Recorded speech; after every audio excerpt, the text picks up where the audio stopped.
Le soleil commençait à disparaître à l'horizon, enveloppant la ville d'une teinte dorée qui baignait l'autoroute dans une lumière presque surnaturelle. Dans une voiture de patrouille, les agents Jack Riley et Marcus Hayes effectuaient leur ronde.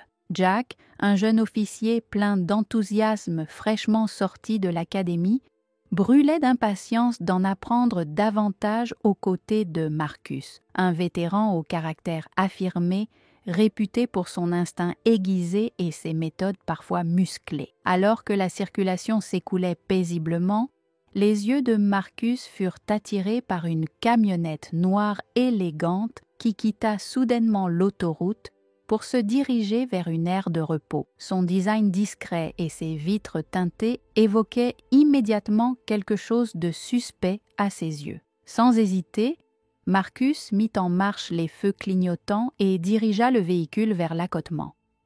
Jack, assis à ses côtés, eut une brève hésitation. Rien dans la conduite de la camionnette ne semblait anormal, mais l'expérience de Marcus lui imposait de suivre sans poser de questions.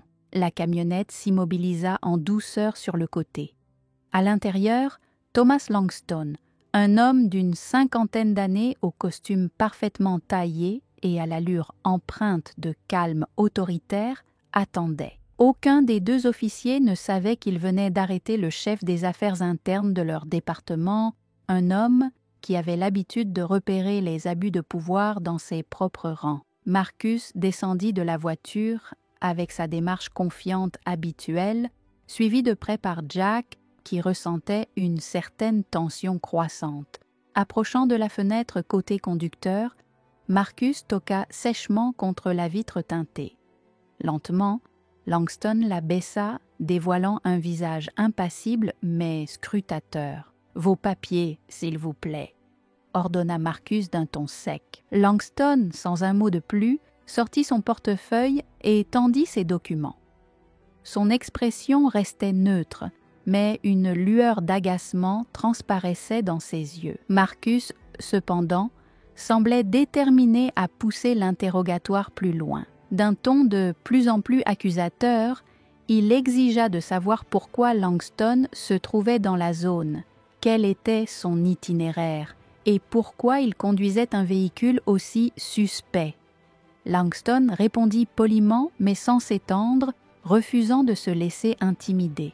Jack, quant à lui, observait la scène avec un malaise grandissant. Marcus semblait dépasser les bornes, son attitude révélant plus un désir de domination qu'une véritable enquête justifiée. Les choses prirent une autre tournure lorsque Marcus ordonna à Langston de sortir de son véhicule pour une fouille. Langston haussa un sourcil, visiblement surpris, mais obtempéra avec un calme calculé. Lorsqu'il descendit de la camionnette, sa prestance et son assurance tranchèrent nettement avec l'atmosphère tendue. Jack, en retrait, sentit une sueur froide descendre le long de sa nuque. Marcus, quant à lui, fouillait la camionnette avec un zèle évident, retournant chaque recoin sans ménagement. Langston, resté près de la voiture de patrouille, observait la scène avec une expression de désapprobation croissante, les mains posées nonchalamment sur ses hanches.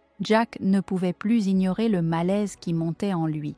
Il était clair que Marcus agissait par abus de pouvoir plutôt que sur la base d'un quelconque soupçon tangible.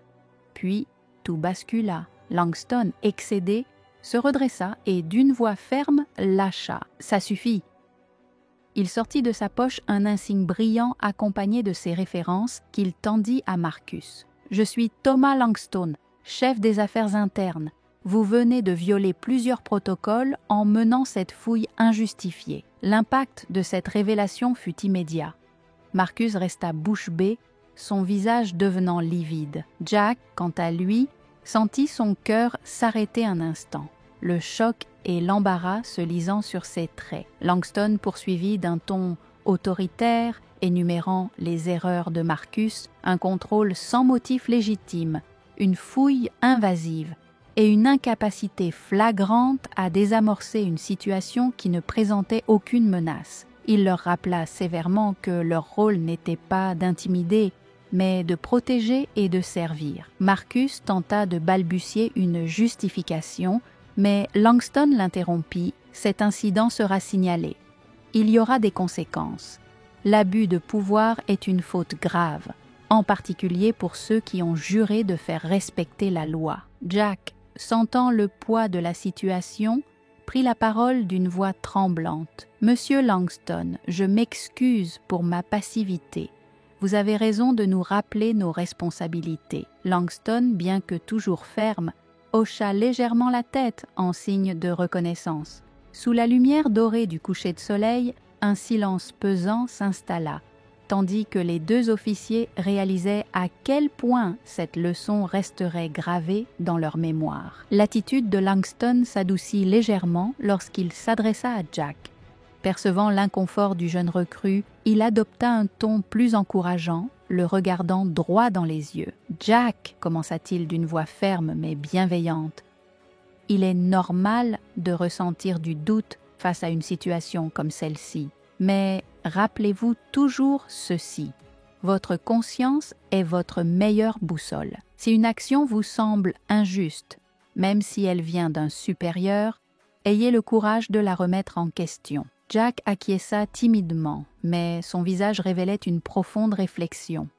Il savait que ces mots resteraient gravés en lui, une leçon fondamentale pour le reste de sa carrière. Langston, cependant, se tourna ensuite vers Marcus et son ton redevint incisif. « Quant à vous, Marcus, laissez-moi vous rappeler que l'autorité n'est pas une arme à brandir pour asseoir votre domination. C'est une responsabilité, un devoir sacré qui exige intégrité, discernement et respect. Chaque abus entache non seulement votre uniforme, mais aussi la confiance fragile que les citoyens placent en nous. » Un silence pesant suivit ces paroles.